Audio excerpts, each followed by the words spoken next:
Bersama saya Wisnu Nugroho, inilah Beginu. Bukan begini, bukan begitu. Halo pendengar setia Beginu, selamat datang di episode terbaru persembahan Kompas.com dan Medio Podcast Network. Tapi sebelum mendengarkan sesi episode kali ini, jangan lupa follow dan beri rating terbaikmu untuk podcast Beginu di Spotify. Serta nyalakan notifikasinya ya, supaya kamu bisa terinfo setiap ada episode terbaru. Follow juga Instagram dan TikTok kami di @medio_by_kg_media.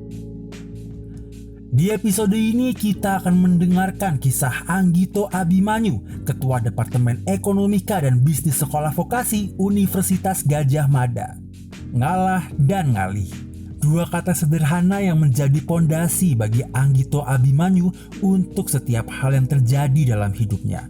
Bagi Anggito, dua kata tersebut menjadi pegangan untuk menghadapi berbagai situasi dan percaya bahwa setiap masalah ada jalan keluarnya apabila dihadapi dengan rasa syukur dan positif. Bersama Wisnu Nugroho dan Anggito Abimanyu, kita akan mendalami peran ngalah dan ngalih dalam hidup Anggito. Penasaran dengan ceritanya? Yuk langsung saja kita dengarkan pembahasannya lebih lanjut. Sobat Medio, ada yang baru nih. Udah tahu belum? Ada kosan Hai loh, kongkos santai bareng Hai. Ada Bani dan juga Anya yang siap ajak kamu seru-seruan, main games, dan juga bikin kamu ketawa sampai perut kamu sakit di tiap obrolannya. Dibawa santai aja. Yuk sambil dengerin podcast Kosan Hai, persembahan Medio by KG Media dan Hai di Spotify.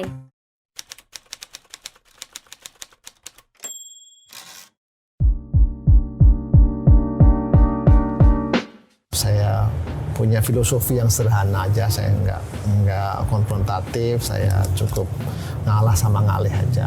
Ngalah udah cukup. Gimana ngalah dan ngalih? Ya ngalah itu artinya kan saya sudah berusaha ya, saya sudah berikhtiar untuk pertama saya mundur apabila terbukti saya memang bersalah. Itu saya sudah statement ya. Saya sudah tabayun kepada penulisnya, saya sudah datang ke Kompas untuk menyampaikan apa yang terjadi, semuanya sama-sama maklumi. Kemudian saya menyerahkan dokumen ke UGM membentuk kode etik. Ya, komite kode etik yang melakukan penelitian semua dokumen-dokumennya sudah selesai, dan setelah 1,5 tahun dinyatakan tidak bersalah meskipun saya diberi sanksi 6 bulan lah. 6 bulan bukan 6 bulan tidak naik pangkat. Oh, tidak naik pangkat. Nah, gitu. Nah, ya karena itu kan meskipun itu bukan dokumen ilmiah ya, tidak termasuk dalam unsur plagiarisme dalam SK, itu kan opini. Ya, jadi itu tidak. Jadi tapi karena ini menyangkut saya sebagai pejabat publik ya, waktu itu kan masih dikatakan pejabat publik gitu ya, jadi dan waktu itu Dikbud juga sudah memberikan pengembalian saya kepada UGM. Ya akhirnya saya ditempatkan di sekolah vokasi gitu. Saya ya bersyukur, kalau nggak gitu kan saya nggak ke sekolah vokasi. Selalu ada aja Allah dikasih gitu. Jadi itu ya saya melalui masa-masa itu Mas Ino, dan itu membangun kedewasaan saya lah gitu. Tapi sebenarnya apa yang terjadi waktu itu sih Mas? Bisa diklarifikasi? Nggak tahu saya terus terang. Waktu Mas Anggito mengambil tulisan itu 2014 ya, 2014 itu waktu itu kan sering ada bencana ya, banjir dan sebagainya. Kemudian sebelumnya kita 2011 itu setelah erupsi Merapi itu kita bikin seminar. Ya. Kita bikin seminar, saya waktu itu di UGM bikin seminar mengenai asuransi bencana. Ya, jadi bagaimana bencana-bencana yang skala Richternya besar ini bisa diasuransikan supaya, ini kan saya waktu itu kan menangani tsunami ya. Betapa anggaran besar kita harus pinjam, kita nggak punya asuransi, dan saya punya item yang namanya catastrophic bonds gitu. Tapi itu diskusi ilmiah, kita mengundang pakar-pakar, lalu jadi sebuah makalah, manuskripnya jadi semua, jadi lalu saya jadikan satu folder aja gitu.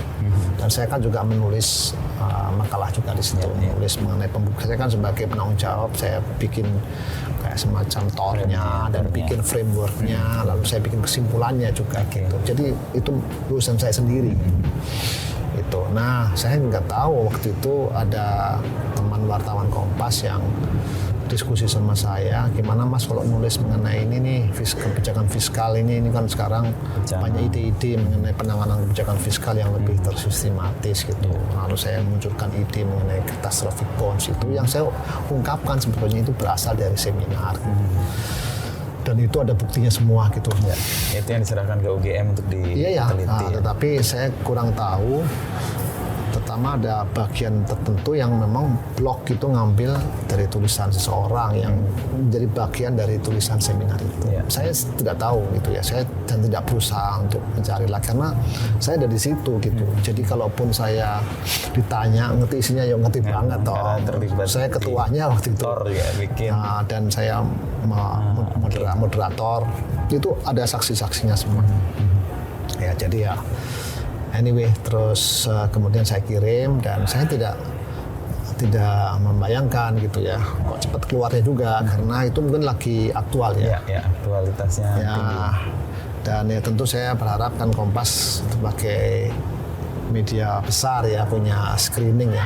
Waktu itu memang belum zamannya ya screening untuk teks plagiat itu ya. Belum ya teknologinya belum seperti sekarang. Kalau sekarang kan mungkin bisa gampang dites gitu. Oh ini sekian persen itu kan. Skripsi bisa mudah kita cek gitu ya. Iya. Kalau dulu kan paling 5% yang diperbolehkan di bawah. Di atas itu kan dianggap ada kesamaan ya. Kesamaan. Saya tidak tahu dan kemudian saya kirim kemudian muncul. Saya nggak angeh juga. Lalu tiba-tiba ada teman yang mengirim ini kok sama dan kebetulan yang penulisnya sendiri kok sama masa sih yang mana saya bilang gitu, kemudian rame gitu. Tapi saya betul-betul dan saya karena sibuk saya sebagai mempersiapkan haji waktu itu dan saya sudah menjelaskan kepada pimpinan saya di Kementerian Agama saya sementara karena saya menyangkut pekerjaan saya di haji, udah kamu off dulu gitu. Off dulu, oke, off. Terus saya bilang sama maksudnya masih rektornya masih Pak Pratikno ya. Saya bilang Mas, saya off dulu, monggo diperiksa di UGM. Jadi itu untuk nama baik UGM, nama baik saya dan nama baik juga haji. Karena kan pimpinan haji kan nggak boleh celah gitulah gampang gitu. Saya pernah di demo juga soal itu. Saya sudah nggak menjabat ini di UGM saya sudah mundur sampai ada pemeriksaan gitu. Kalau pemeriksaannya clear, monggo diputuskan saya boleh kembali atau tidak. Tapi kalau memang ternyata saya itu ada akan terima konsekuensi saya terima gitu. Meskipun saya nangis ya karena orang tua saya, bapak ibu saya, dan keluarga saya itu kan semuanya pendidik semua dan kami ini kan betul-betul lahir, besar, tumbuh di kampus ini gitu. Dan sekarang kembali ke sini. Maksud saya harus keluar gitu kan aneh gitu. Rasanya muka saya mau taruh di mana gitu. Tapi alhamdulillah sekarang dengan perjalanan waktu dan setelah saya selesai di BPK, saya bisa diberi kesempatan sama teman-teman untuk memimpin departemen itu ya. Berkah itu, lika-likunya sampai ke sini dan tadi ketemu anak-anak muda semua. Oh iya, anak-anak yang punya harapan besar ya, punya keinginan besar untuk memimpin bangsa ini lah dengan kapasitas masing-masing ya tentunya ya. Dan kalau lihat Anda ini di sebelah ini sama mereka masih belajar, jam segini ruang-ruangan ini yang kita sediakan itu kan ya. Masya Allah, subhanallah. Jadi saya itu luar biasa ya. Saya tidak bisa menceritakan apa-apa lagi kecuali tadi Mas kita nyebut soal ngalah dan ngaleh. Nah yang ngaleh ini yang mana? Ya waktu itu kan saya ngalah. Ngaleh kan minggir ya tuh. Ngaleh itu minggir. Ngalah itu ya udah saya merasa kalah lah. Kalah. Saya kan kalah artinya gini. Kalau saya tidak bersalah kan harusnya saya dikembalikan hak saya. Ya, tapi kan nggak semudah itu ternyata. Sudahlah saya ngalih saja gitu. Jadi sewaktu itu setelah haji itu nyatakan inkrah gitu kan mestinya kan pimpinan kamu nggak salah ya, mestinya kamu bisa ngurus lagi nih gitu ya. Ternyata nggak keluar. Nggak bisa lah gitu, nggak bisa. Jadi udah saya ngalih saja gitu. Sama juga dengan ini, saya kan tentunya ingin kembali ke institusi saya yang awal kan, untuk saya tapi jalannya ada. Seperti juga di haji kita ngejadi, tiba-tiba saya dikasih rezeki yang lain yang saya ngurus BRI Syariah gitu ya. Kemudian justru itu jalan saya untuk masuk ke BPKH gitu. Mungkin kalau saya di Kementerian Agama mungkin tidak kepikiran ya untuk ke industri gitu ya. Gitu sih. Nah itulah falsafah ngalih gitu ya. Jadi saya ngalih karena apa yang kita lakukan kan pasti Tuhan tahu ya. Tidak ada satupun tindakan kita yang tidak diketahui gitu. Ya, yang Maha Pencipta, juga yang Maha Pencipta ya. Jadi saya yakin aja gitu, yakin benar gitu bahwa itu pasti diganti lah gitu ya, diganti yang lebih baik.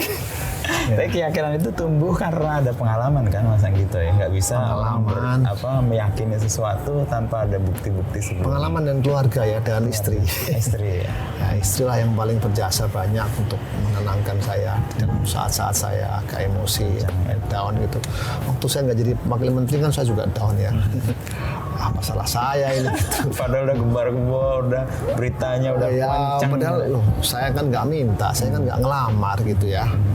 Udah diseleksi atau dipilih sama menteri, kemudian presiden yang minta, udah dibawa ke sana, tiba-tiba nggak jadi. Ini siapa yang mau bikin ini kan? Terus kemudian kalau alasannya cuma simpel, yaitu saya belum, pangkatnya masih belum memenuhi. Loh kenapa nggak dulu-dulu ya waktu saya dicalonkan? Dan ketika saya sudah mencapai pangkat tersebut, tidak dikembalikan juga gitu. Kayak dicari-cari aja. Iya, lalu cari-cari apa gitu. Jadi, dan kemudian stigma itu masih nyantol terus gitu.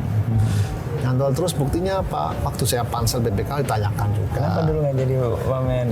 Kenapa nggak jadi wamen? Kenapa dulu ada korupsi di Kementerian Agama? Kenapa dulu UGM ada masalah dengan Kompas gitu? Ya saya jawab. Tapi stigma itu nyantol gitu ya. Sehingga pertamanya nggak dulu gitu. Ini anak ini sudah kasus ya, kasus celahnya lah. Sama juga seperti akhir-akhir ini kan saya juga ditanyakan lah salah seorang menteri gitu tanya kira-kira mau gabung nggak sama Indonesia, monggo aja, saya masih aktif, saya masih bisa gitu. Tapi ketika dikonfirmasi kamu tuh tersangkut di sini ya, ini soal lain lagi. Yang apa 212 itu? Aduh, saya itu yang operasi itu. Iya, saya jelasin gitu. Ya paham gitu ya, tapi maksudnya begitu mudahnya orang tuh menerima berita negatif gitu ya, memberikan judgement pada berita negatif gitu tanpa mengkonfirmasi gitu, tanpa tabayun lah ya. Dan itu kayaknya kok di semua tempat ya gitu ya. Kenapa? Yang umum ya. Jadi loh, kenapa kok Bapak tanya gitu, kan sudah ada beritanya itu gitu ya.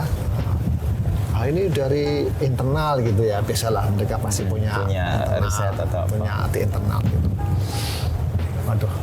Waduh, ya monggo aja, saya itu Bapak kan tahu saya kan tidak punya agenda, saya tidak punya partai, saya tidak punya kelompok.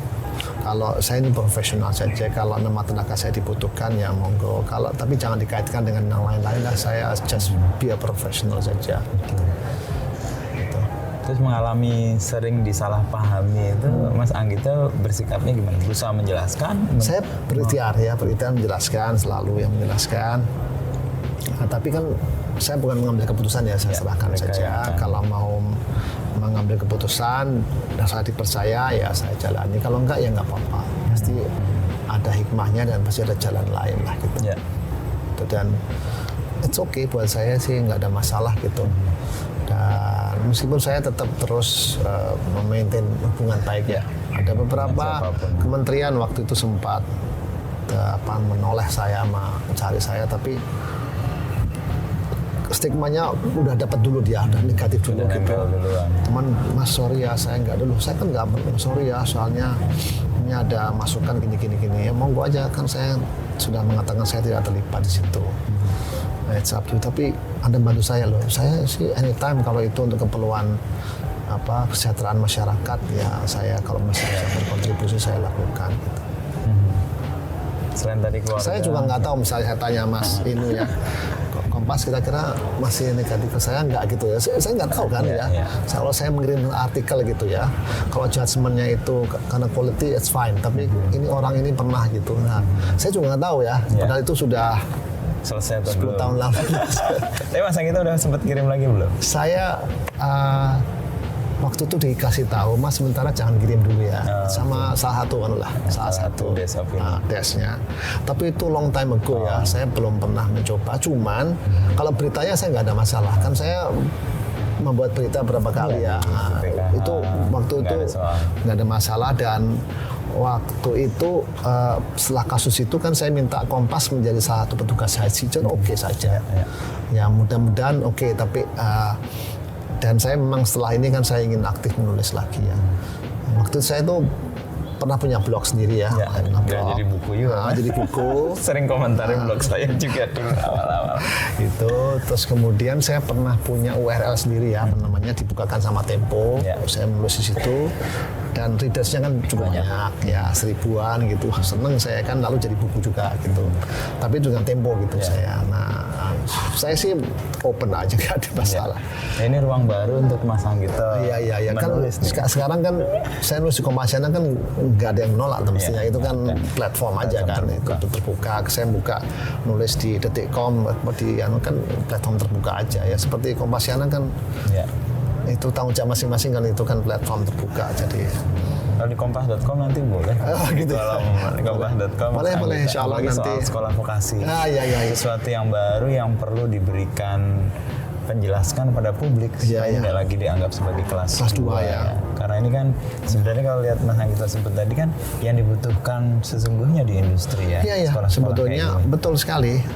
Saya juga memang saya baru belajar ya mengenai sekolah vokasi. Ini kan saya lihat di sana itu ada beberapa lab gitu, lab pangan, gizi gitu. Wah, bagus-bagus. Tadi saya nggak bawa ya. Saya itu sebenarnya tadi ditunjukkan sama wakil dekannya, ini Pak ada coklat alternatif, coklat Monggo yang dibuat sama anak-anak tadi, sudah dipackage dengan baik itu. Coba saya cek ke teman saya, nanti coba saya cek coklatnya itu itu adalah produk yang sebetulnya penting itu untuk nanti saya mempromosikan itu ya. Cuman ini kan banyak yang teknologi yang saya tidak paham ya.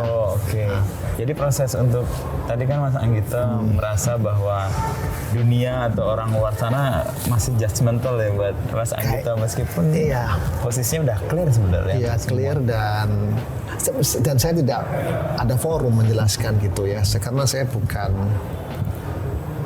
mungkin saya bukan orang yang mempromosikan. Biasanya kan orang mau bikin press conference, saya nggak bersalah gitu-gitu kan. Mas Anggito dalam posisi mau menggunakan itu? Enggak. Biar orang tahu sendiri aja lah. Iyalah, betul. Sudah saya biarlah Republik ini belajar lah. Mungkin saya nggak tahu belajar atau tidak ya. Saya kan punya penasihat hukum waktu itu ya, salah satu penasihat hukum alumni UGM juga. Dia menawarkan gitu, tapi ya itu nggak murah ya, harus ada biaya untuk mempromosikan. Itu kebetulan ya teman saya yang waktu zamannya korupsi haji itu dia menjadi penasihat hukum saya, termasuk yang di UGM itu dia yang menasehati untuk sementara withdraw dulu ya. Karena kedudukan saya ini kan sangat sentral ya, waktu itu mau haji, kalau saya sampai nggak nutup berita itu kan, saya waktu itu kan saya kan bold mengatakan saya mengundurkan diri gitu ya, supaya diputus gitu. Kalau nggak akan terus orang akan mencari. Jadi kan, dan waktu itu kan Kompas bikin satu headline di tengah isinya gini, demi integritas gitu, Anggito Abimanyu mengundurkan diri gitu ya. Jadi yang saya pertaruhkan kan soal moral, integritasnya gitu. Jadi itu setelah itu berhenti gitu. Waktu itu kan di media sosial sudah mulai ya banyak gitu yang mengkomentari, meskipun anak-anak mahasiswa saya membela saya juga cukup banyak gitu. Tapi waktu itu disarankan sama penasihat saya yang hukum saya, yang juga penasihat hukum di Kementerian Agama, untuk menyampaikan statement itu. Lalu saya kan membuat statement sama Pak Pratikno itu. Pak Pratikno kaget juga, mengundurkan diri bener nih Pak, ini adalah yang harus saya sampaikan karena kedudukan saya sebagai pejabat publik gitu. Jadi teman-teman saya juga kaget. Kenapa enggak ini mengundurkan diri apabila gitu ya. Tapi yang saya jadikan headline ke publiknya, brandingnya ini. Tapi ke dalamnya saya bilang, saya minta tolong diteliti oleh Dewan Kode Etik gitu. Nah, itu soal moral dan etik. Ya, itu tadi yang mau diperjuangkan. Jadi itu saya kira judulnya di Kompas saya masih ingat tuh. Demi integritas gitu, mengundurkan diri dari UGM gitu. Jadi bukan saya mengundurkan diri karena saya bersalah, enggak gitu. Karena masih belum diputuskan. Karena integritas itu kan suatu yang harus diuji ya, harus dicek kebenarannya. Terima kasih telah mendengarkan podcast Beginu. Nantikan obrolan Wisnu Nugroho bersama narasumber inspiratif lainnya. Jangan lupa juga untuk follow dan nyalakan notifikasi podcast Beginu agar kamu tidak ketinggalan episode selanjutnya. Saya Rizky Novalif Aditya dan segenap tim Media Podcast Network pamit undur diri.